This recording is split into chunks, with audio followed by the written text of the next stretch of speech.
Convido você a abrir essa palavra em Êxodo capítulo 3. Êxodo capítulo 3.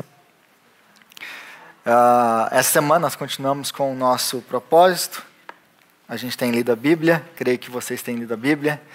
Então, se você leu a Bíblia essa semana, você passou por essa passagem e a gente vai falar um pouquinho sobre ela hoje. Êxodo capítulo 3, o encontro de Moisés com Deus, com o grande eu sou.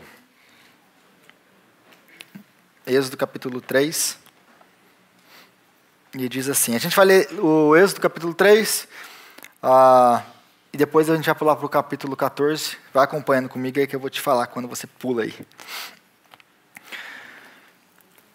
Versículo 1, Moisés pastoreava o rebanho do seu sogro Jetro, que era sacerdote de Midian. Um dia, levou o rebanho para o outro lado do deserto e chegou a Horebe, o monte de Deus. Ali, o anjo do Senhor lhe apareceu numa chama de fogo que saía do meio de uma sarça. Moisés viu que, embora a sarça estivesse em chamas, não era consumida pelo fogo.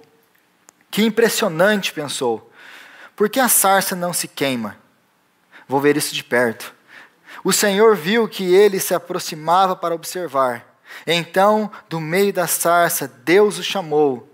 Moisés, Moisés, eis-me aqui, respondeu ele. Então disse Deus, não se aproxime, tire as sandálias dos pés, pois o lugar em que você está é terra santa.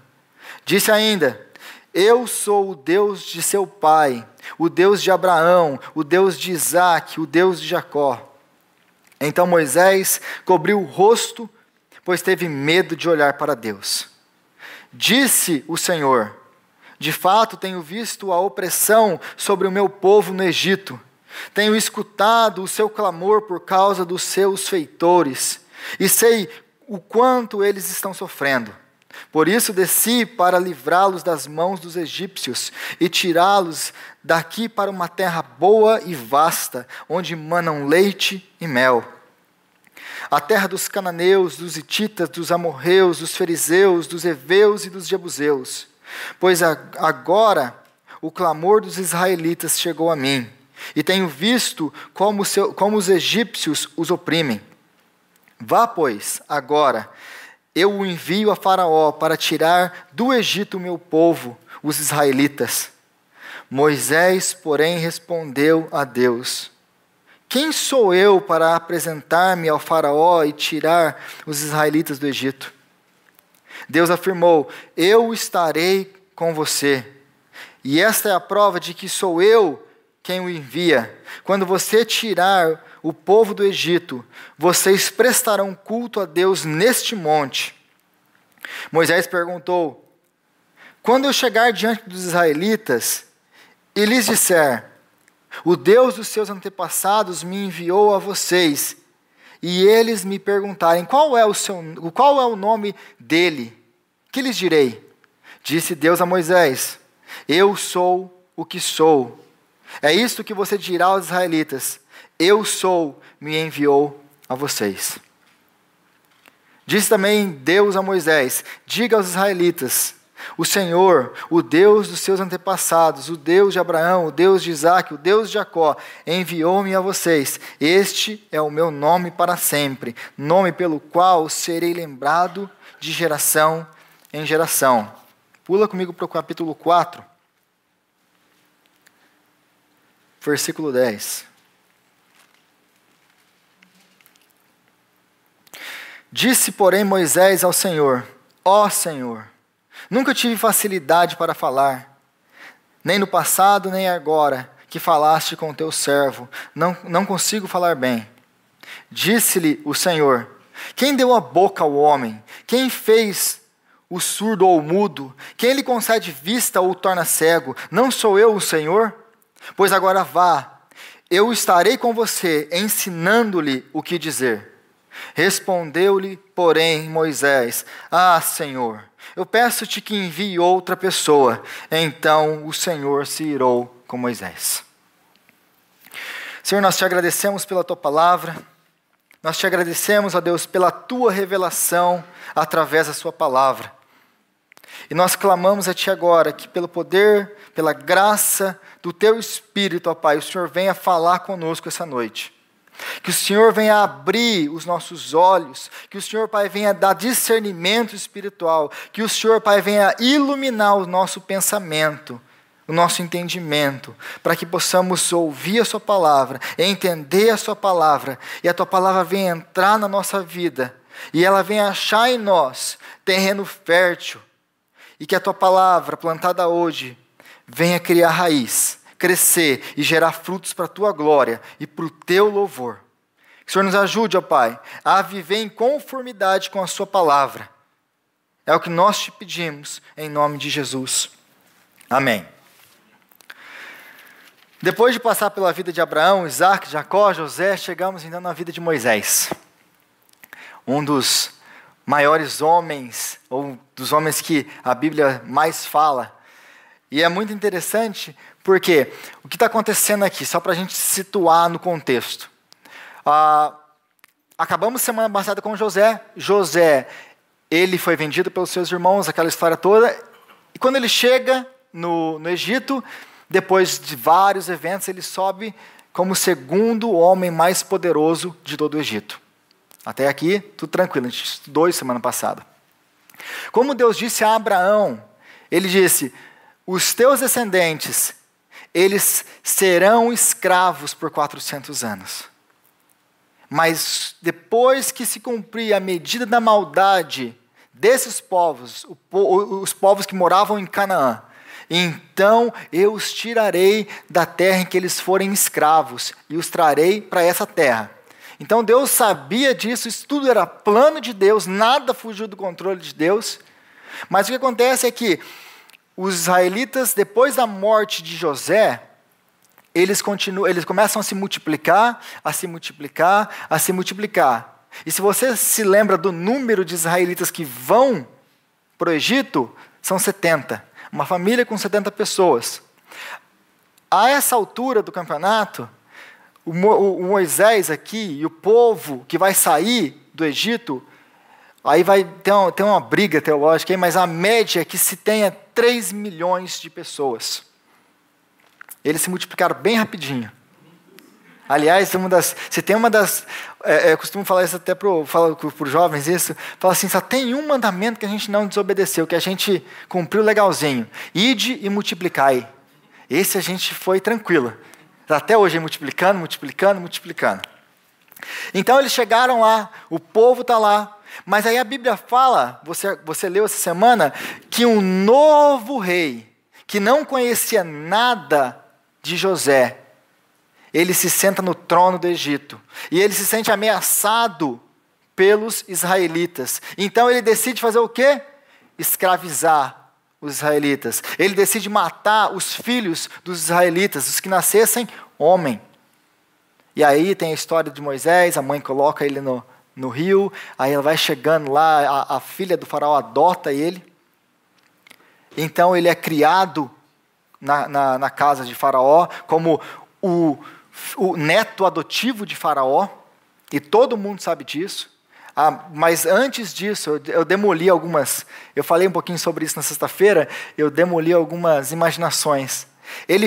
Moisés, ele é criado pela sua mãe durante um tempo da sua vida, entre os 5 e 7 anos, e lembra que a sua irmã vem e fala com a filha do faraó, olha, se você não quer que eu chame a alguma mulher hebreia para poder cuidar dele, vai fazer isso. E aí chama quem? A mãe, e aí a filha do faraó vai pagar a mãe para ela cuidar do filho. Então ela vai ensinar Moisés os costumes judaicos. E aí depois que ele já tem uma idade, então ele vai morar no palácio com a filha do faraó.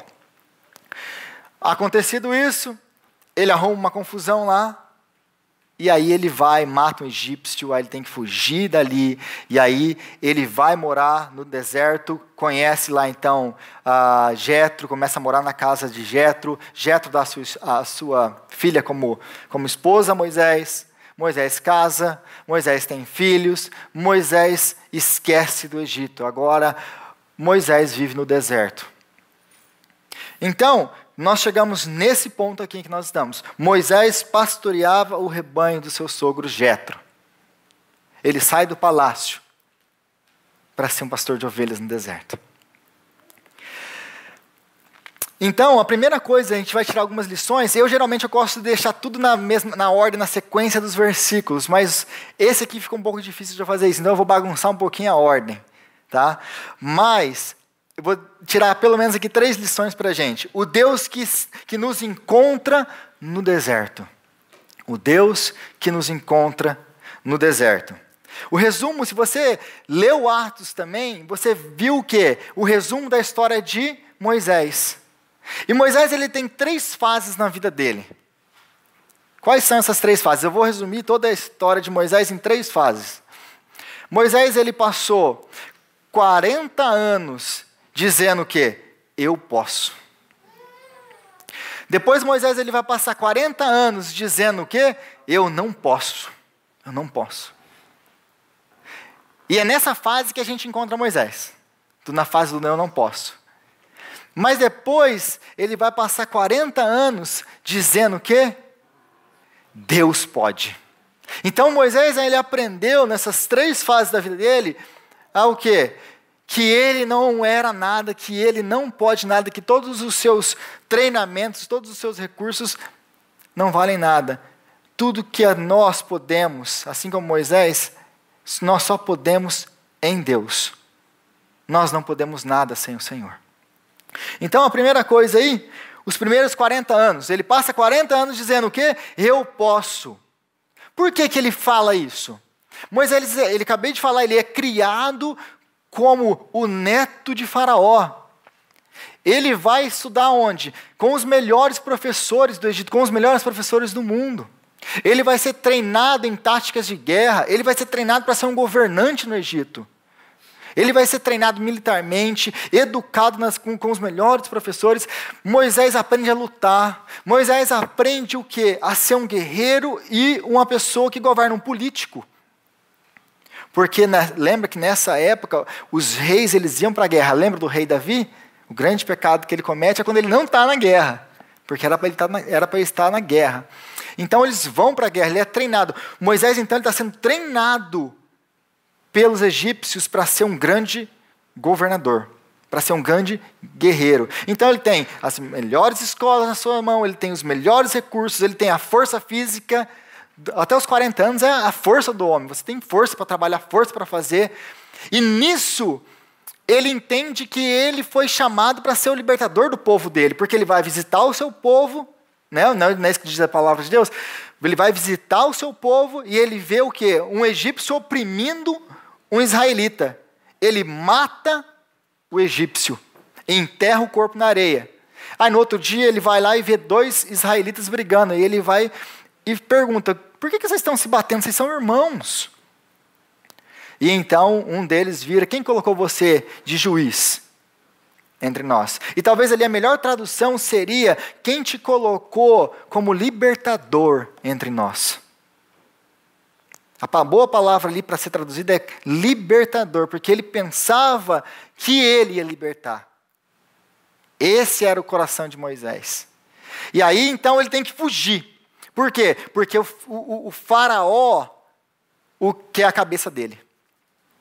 Agora o faraó está procurando matar ele. E se você ouvir, se você leu, aliás, você vai ver que quando Deus o chama para voltar, ele vai falar assim, aqueles que queriam te matar já está morto. Então não é apenas Faraó que quer matar ele. Provavelmente ele sabia o que ele fez. Os egípcios ficaram sabendo. Lembra que ele é o quê? Ele é filho adotivo. Ele não é aquele de sangue. Ele não é filho de Faraó. Ele é aquela pessoa que está ali de favor. Então, o que acontece quando um outro egípcio vê lá, o neto adotivo está fazendo isso aí? Então, provavelmente, outras pessoas também, além do faraó, queriam a cabeça de Moisés. E Moisés tem que fugir. E ele foge. Mas é interessante que não apenas ele fica sem casa no palácio, mas ele também fica sem para onde ir. Por quê? Porque nem os seus irmãos, nem os hebreus, quem colocou você como juiz entre nós? Então ali ele fica sem ter para onde ir. E ele foge. Aí ele casa e aí ele vai então pastorear. Então ele passa esses 40 anos. Na hora que Deus encontra com ele, qual é a resposta de Moisés? Quem sou eu? Quem sou eu? Aí ele vai passar então para os nossos próximos 40 anos. Quem sou eu para ir falar com ele? E aí Moisés chegou no ponto em que nós precisamos chegar. Que é esse. Até que eu me sinta inútil diante de Deus, eu não posso ser útil para Deus. Porque senão é o Rodrigo, na força do próprio braço, tentando fazer as coisas de Deus. E isso nunca funciona. Nós precisamos chegar no ponto em que Moisés chegou. Porque Moisés, ele sai do palácio, ele sai da vida confortável, ele passa esses 40 anos. Quem que é agora Moisés com 80 anos? Na cabeça de Moisés, se Deus queria usar para alguma coisa, esse tempo passou faz muito tempo. Não, se eu fosse para eu ser usado por Deus, cara, era naquela época, quando eu tinha lá meus 30 anos, quando eu tinha 20 anos, naquela época que eu podia, que eu fazia, que eu acontecia. Aí, agora, não, já passou meu tempo. Mas quando nós reconhecemos que nós não podemos nada diante de Deus, é essa hora que Ele pode nos usar. Porque aí a obra é dele. A gente não vai levantar a mão e dizer, a força do meu braço conseguiu isso. Mas nós levantamos o nosso braço para dizer, foi Ele que fez, porque eu sou incapaz. Então, até que você se sinta inútil, você não é útil para Deus. Nós precisamos chegar nesse ponto de reconhecer que nós não somos nada, que nós não podemos. Então, ele vai falar, quem sou eu? E aí ele vai falar para Deus 4 vezes. Ele vai falar 4 vezes, quem sou eu, lá no versículo 11, mas no 4, eles não vão acreditar em mim. Ele vai dar 4 desculpas para Deus, para não ir. E aí, eu não li, eu pulei aqui a parte dos milagres, mas você leu os milagres. Deus dá a eles 3 milagres para que eles possam fazer diante do povo, para que eles acreditem nele. E aí, depois que ele faz os milagres, ele chega e fala, mas Deus, eu não sei falar. E aí Deus responde o quê? Eu estarei com você. O que mais que você precisa, Moisés? O Senhor disse que estará com você. E aí, qual que é a resposta dele, depois da afirmação de Deus, eu vou estar com você? Oh Deus, manda outro. Manda outro. Então Moisés entendia muito bem, que ele não podia. Mas aí chega o ponto de Deus se irar com ele. Porque se Deus está chamando, quem é você para não ir? E aí ele passa os outros 40 anos, que é o que nós vamos ver no resto do Êxodo, dizendo que Deus pode. Eu não posso mesmo, mas Deus pode. O segundo encontro que a gente tem, no deserto, é o Deus que se revela. O Deus que se revela no deserto. O Deus, primeiro ele se encontra com Moisés, Moisés que se encontra com Deus no deserto, e agora o Deus que se revela no deserto. E aí eu quero ler com vocês, de novo, o versículo de 1 a 6 aí. Na verdade, do partido 2. Ali o anjo do Senhor lhe apareceu numa chama de fogo que saía do meio da sarça. Mas Moisés viu que, embora a sarça estivesse em chamas, não era consumida. Que impressionante, pensou, porque a sarça não se queima. Vou ver isso de perto. O Senhor viu que ele se aproximava para observar. Então, do meio da sarça, Deus o chamou. Moisés, Moisés, eis-me aqui, respondeu ele. Então disse Deus, não se aproxime. Tire as sandálias dos pés, pois o lugar em que você está é terra santa. E disse ainda, eu sou o Deus do seu pai, o Deus de Abraão, o Deus de Isaque, o Deus de Jacó. Então Moisés cobriu o rosto, pois teve medo de olhar para Deus. E versículo 13. Qual o seu nome? Que lhes direi? Aqui Moisés está perguntando para ele. Disse Deus a Moisés, eu sou o que sou. É isto que você dirá aos israelitas, eu sou, me enviou a vocês. A primeira coisa que, depois de ter entendido que ele precisava chegar nesse ponto de não ter força própria, de reconhecimento de quem ele era, de que fora de Deus ele não podia nada, agora ele precisa de uma outra coisa. Ele precisa de um encontro com Deus. Porque até aqui, Moisés ele tinha o quê? Um conhecimento superficial de Deus. Ele conhecia Deus por aquilo que falavam de Deus. Quando ele escuta o Deus do seu pai, o Deus de Abraão, o Deus de Isaac, o Deus de Jacó, ele entende quem é Deus, ele sabe quem é Deus, ele escutou as histórias. Ele se cobre, ele tem medo, porque ele sabe quem é Deus. Mas ele conhece a Deus no sentido, na cabeça dele, ele tem um conhecimento teórico de Deus. Por que Deus se revela como fogo? Porque o fogo, ele tem alguns aspectos que dá para a gente assimilar aí, dá para a gente usar como metáfora para falar de Deus. O fogo, em primeiro lugar, ele é bonito, é uma coisa que é bonita, é atrativa. Nós gostamos de fogo, nós não precisamos de lareira na nossa casa aqui nos Estados Unidos, e a gente faz o quê? Constrói uma lareira. Eu não gosto de lareira em particular. Mas tem muita gente que gosta de lareira, mas a gente gosta de sentar em volta do fogo. A gente gosta de fogo, o fogo é atrativo para nós. Ele é bonito. Mas tem um outro lado do fogo. Qual que é o outro lado do fogo? O que acontece muito aqui por causa do fogo? Se bobeou, pega fogo na casa. Então aquele ditado, com fogo não se brinca. Então isso é muito interessante que Deus se revela através disso. Através do fogo. Algumas metáforas que a gente pode tirar ali. Então, Moisés ele precisava entender alguma coisa. Ele precisava o quê?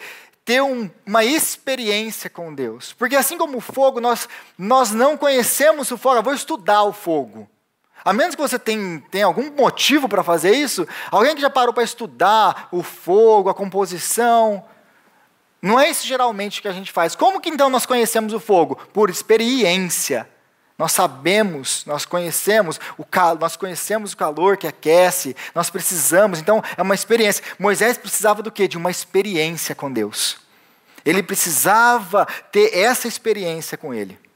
Você precisa da sua experiência com Deus. Porque muitas vezes nós vivemos da experiência dos outros. Nós ficamos com o ouvir falar, eu ouvi falar, eu conheço a Deus. Como é que eu conheço a Deus? Eu conheço a Deus pelo domingo na pregação, eu conheço a Deus pela terça-feira no grupo de conexão. A fé vem pelo ouvir a palavra de Deus. Sim, mas Deus é um Deus que se revela maravilhosamente na palavra dEle. Quando nós lemos, quando nós buscamos, quando nós oramos, Ele se revela a nós. Nós precisamos de um encontro pessoal com Deus. O seu encontro. Porque depois que Moisés encontra com Deus, a vida dele nunca mais é a mesma. Aí o Salmo 34 diz, provai e vede que o Senhor é bom. Nós somos chamados para provar o Senhor, para experimentar o Senhor, para ter relacionamento íntimo com o Senhor, para ser ouvidos e para ouvi-lo. Ele quer um relacionamento íntimo e profundo com você. E aí é interessante porque o narrador bíblico, ele coloca as coisas em perspectiva. E a primeira pergunta que ele faz para Deus é, quem sou eu? Essa é a primeira pergunta. Quem sou eu para ir para o faraó? Não, vai lá e tira o meu povo. Quem sou eu para ir? Mas não contente com essa pergunta, ele pergunta mais ou menos assim, quem é você? Para ir me mandar falar com o homem mais poderoso da terra. E aí Deus então agora ele vai se revelar para Moisés. E para mim a maior revelação de toda a Bíblia, nós encontramos nesses versículos de 13 a 15 do livro de Êxodo, no capítulo 3. Então, ele vai se revelar, eu sou quem sou. O eu sou te enviou. Mas antes de entrar no eu sou, eu queria conversar com você sobre algumas coisas. Assim como o fogo é bonito, como eu acabei de falar, atraente, ele é letal. Assim também é a presença e a santidade de Deus. Deus, Ele é santo. Então, quando Moisés escuta, eu sou o Deus de Abraão, de Isaac e de Jacó, Ele sabe quem é Deus. E então ele se cobre. Versículo 6, ele se cobre porque ele teve medo de olhar para Deus. Ele tem medo de olhar para Deus. E aí a gente vai ver, a gente vai começar a caminhar e vocês vão ver, conforme vocês vão lendo, algumas vezes em que Deus vai aparecendo, e algumas coisas, e vai tendo encontro com pessoas, e essas pessoas não ficam vivas. Mas por quê? Então a gente tem lá, talvez eu acho que o próximo encontro que vocês vão ter com Deus, ele vai se revelar em fogo outra vez. Porque lembra da coluna de fogo que vai tirar eles? Na verdade, você deve ter lido essa semana isso. A coluna de nuvem e a coluna de fogo, que os tira, que os guia pelo deserto. Mas Deus desce no Monte Sinai, como o quê? Como fogo. E dali, a Bíblia diz que todo o monte treme, esfumaceia.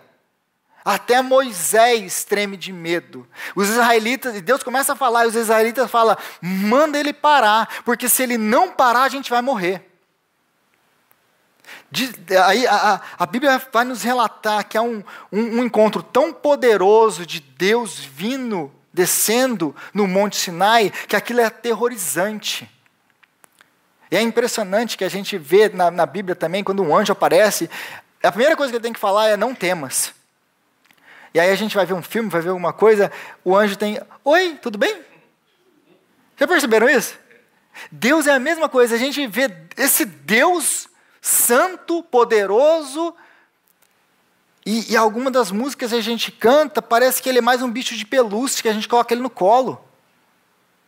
Deus é o Deus santo, todo-poderoso de Israel.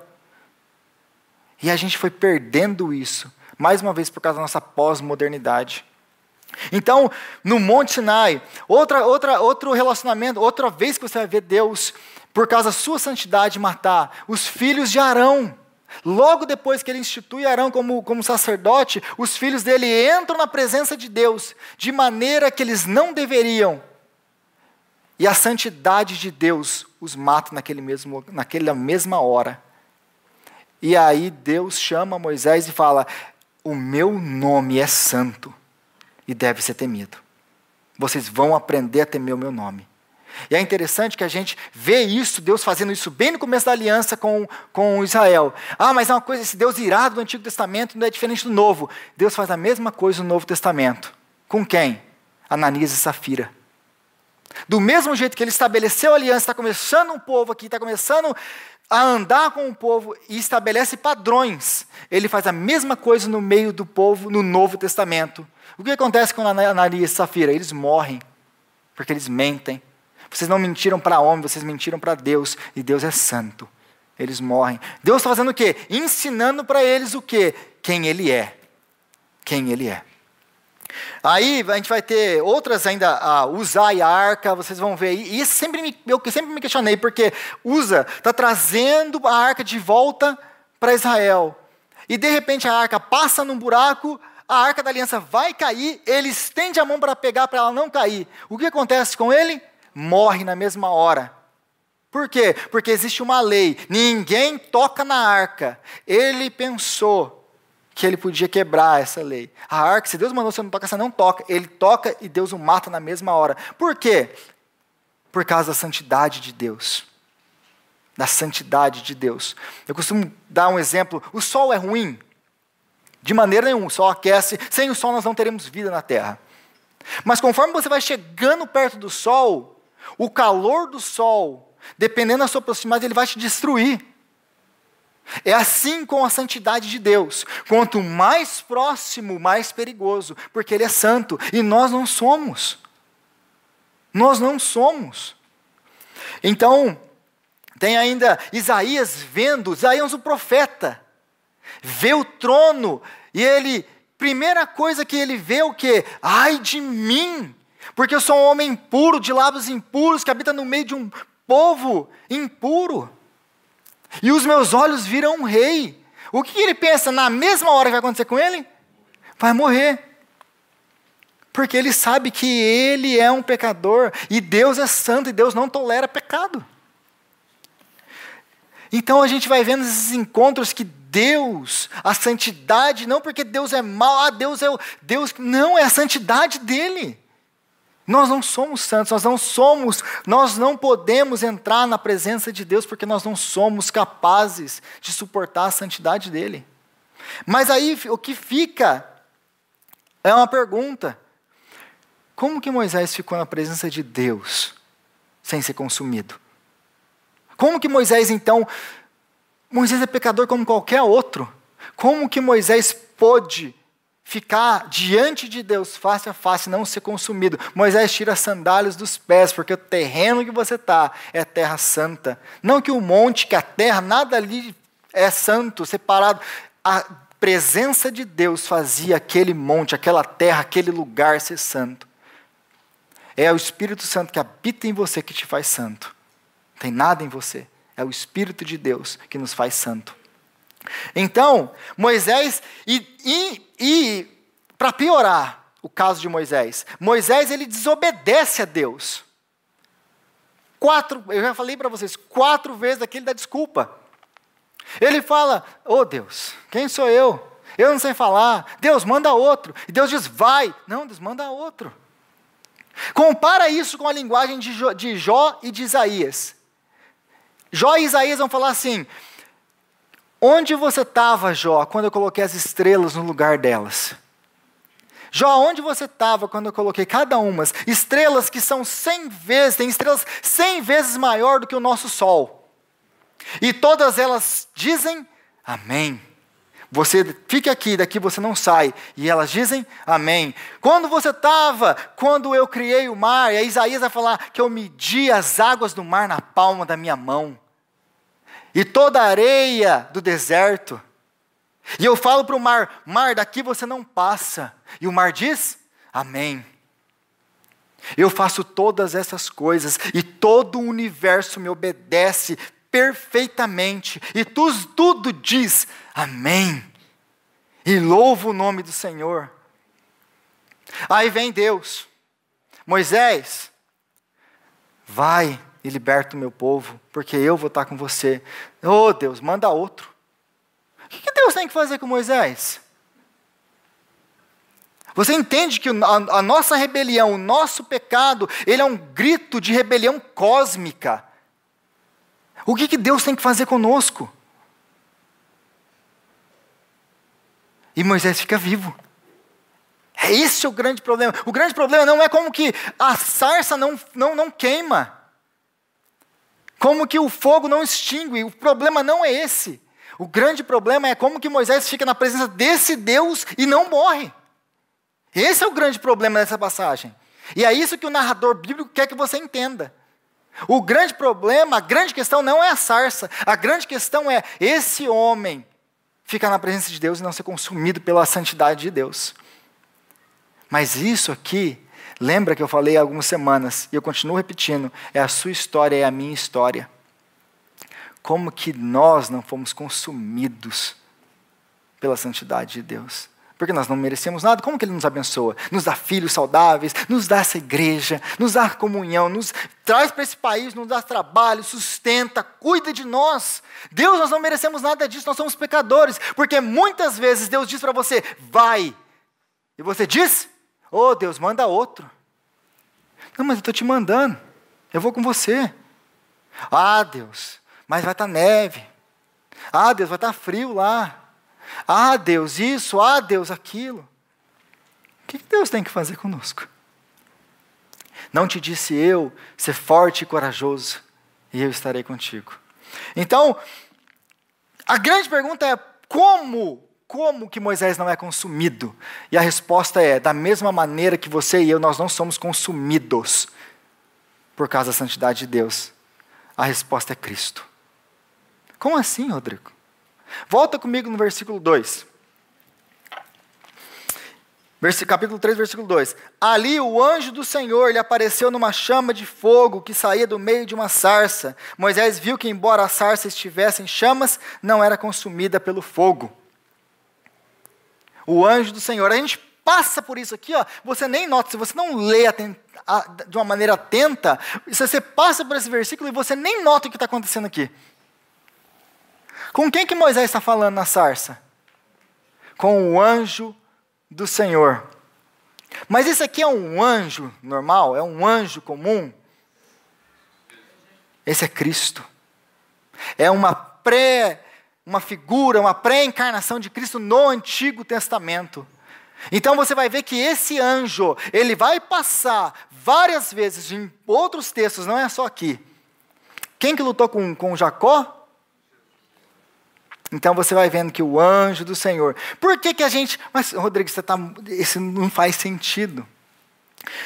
Versículo 2. O anjo do Senhor apareceu numa chama de fogo no meio da sarça.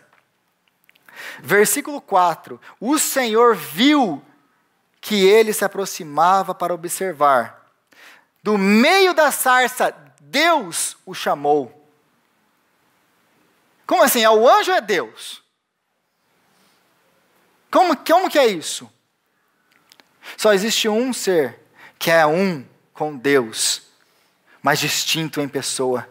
E esse é o nosso Senhor Jesus Cristo. Como que Moisés então não é consumido pela santidade de Deus? Porque tem um mediador entre ele e Deus. Como tem um mediador entre a sua vida e Deus. É por isso que nós estamos aqui essa noite. Porque ele foi propiciação para os nossos pecados. O castigo que nos traz a paz estava sobre ele. Pelas suas pisaduras fomos sarados. Isaías capítulo 53. Ele é o anjo. Ele é o que nos salva. Jesus encontra com Moisés. E ele diz, eu sou. Aí se você não está muito satisfeito, mas isso não faz muito sentido. Se você ler, mais uma vez, Atos capítulo 7, versículo 30, ele vai falar assim, o anjo das labaredas, o anjo que apareceu a Moisés no meio da sarça. Aí ele vai falar no versículo 35, de Atos também, por meio do anjo, ele foi enviado pelo próprio Deus para ser o líder e libertador deles, por meio do anjo. Quem tira o povo de Israel, quem guia o povo no deserto, quem vai com o povo? O anjo. Versículo 38, o anjo que falava no monte Sinai. Quem entrega as tábuas da lei? Quem fala com Moisés no monte Sinai? Deus, o anjo de Deus. É o próprio Senhor Jesus Cristo que vem falar com Moisés e dá a ele toda essa revelação. E aí depois ele vai falar que Deus, depois do episódio do bezerro de ouro, ele vai falar assim que Moisés, eu não vou com vocês, porque se eu for com vocês, eu vou fulminar vocês no meio do caminho. Porque vocês são um povo rebelde, desobediente, que não acredita em mim. Mas eu vou enviar o meu anjo com vocês, que é a minha presença, que é o próprio Jesus que vai os guiar durante aquele tempo todo.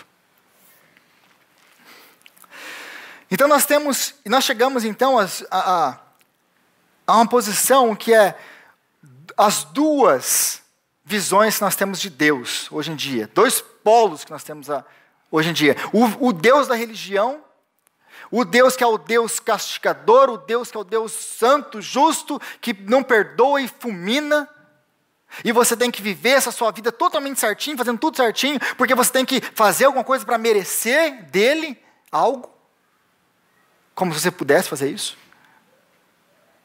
E a gente tem um outro extremo, que é o Deus da teologia liberal, que é o Deus dos liberais. Quem é esse Deus? É o Deus que é pregado hoje, é o Deus que é o amoroso, o bondoso, que ama, aceita todo mundo. Não, vem, Deus ama todo mundo. Só que existe um problema com essas duas visões. Deus ele tem que ser totalmente santo. E nenhuma falha moral ele perdoa. Porque esse é o caráter dele. Mas Deus ele é totalmente bom e amoroso. Porque esse é o caráter dele. O grande problema é como que Deus, ele pode ser esse Deus que ama, perdoa o pecado, mas ser esse Deus que julga, que condena, que não aceita uma única falha moral, nenhum pecado. Como que eu posso colocar essas duas coisas juntas? O que a teologia vai chamar de o grande dilema. Como que Deus pode ser santo, justo, bondoso e amoroso ao mesmo tempo? E a resposta é Cristo. Porque na cruz, a justiça de Deus e o amor de Deus, eles são colocados em Cristo. Porque Jesus pagou o preço dos nossos pecados. Nós podemos ter acesso a Deus. Ele não deixou o nosso pecado para debaixo do tapete. Ele não ignorou o nosso pecado. Jesus pagou o preço dos nossos pecados. Ele pagou o preço. Alguém tinha que pagar. E Jesus pagou. E é por isso que você então pode ficar com o quê? Com o amor de Deus. Que Jesus sempre teve. E por último, o Deus que nos salva nos desertos. Ele é o Deus, volta para mim, se você voltar aí no versículo 7. De fato, tenho visto a opressão sobre o meu povo no Egito. Tenho escutado o seu clamor por causa dos seus feitores, e sei o quanto eles estão sofrendo. Por isso desci, para livrá-los das mãos dos egípcios. Ele é o Deus que vê o sofrimento. Deus vê o seu sofrimento. Deus se compadece daquilo que você está passando. Deus não é um Deus que está lá no céu, distante de você. Deus é o Deus que se levanta do seu trono e escuta a oração do seu povo. Então é o Deus que vê o sofrimento, que escuta o clamor, o Deus que desce para nos libertar na cruz de Jesus Cristo. Deus, ele vem então, e é o último símbolo aí que a gente vai trazer, ele vai, vou tirar vocês dessa terra e levar o quê? Para uma terra que emana leite e mel. Deus nos enviou a Cristo para nos tirar da escravidão do pecado, da morte, para nos levar para onde? Para o novo céu, para a nova terra, aonde nós viveremos com Ele para sempre. Amém? Mas, a partir do momento que você tem esse encontro com Deus, Deus tem uma coisa para você. Deus tem um chamado para você. E aí, essas aqui são algumas coisas que vieram na minha cabeça quando eu estava escrevendo, e essas são geralmente as coisas que eu ouço quando eu chamo alguém para trabalhar, para alguém para servir. Ah, Rodrigo, eu sou imigrante. Ah, mas eu sou um velho. Ah, mas eu sou um jovem. Ah, mas eu não sei falar. Mas Rodrigo, eu não tenho tempo. Eu não tenho os recursos. Mais. E Deus diz, eu estarei contigo. Deus usou Abraão, Deus usou Jacó, Deus usou José, Deus usou Moisés. Deus, ele quer e ele pode te usar. Então, nós precisamos de uma atitude diante de Deus. Pare com as desculpas. Porque ser usado por Deus é um privilégio, não é porque Ele precisa de você. Senhor, nós te agradecemos, ó Pai, por essa noite. Nós te louvamos, ó Deus, pela sua palavra. E nós te pedimos, ó Pai, que o Senhor venha nos ajudar a viver de maneira que agrada o Senhor, de maneira obediente ao chamado que o Senhor tem para a nossa vida. Que o Senhor nos ajude, Pai, a ter coragem de se levantar e de nos deixar sermos usados pelo Senhor. É o que nós te pedimos, Pai, essa noite, em nome de Jesus. Amém.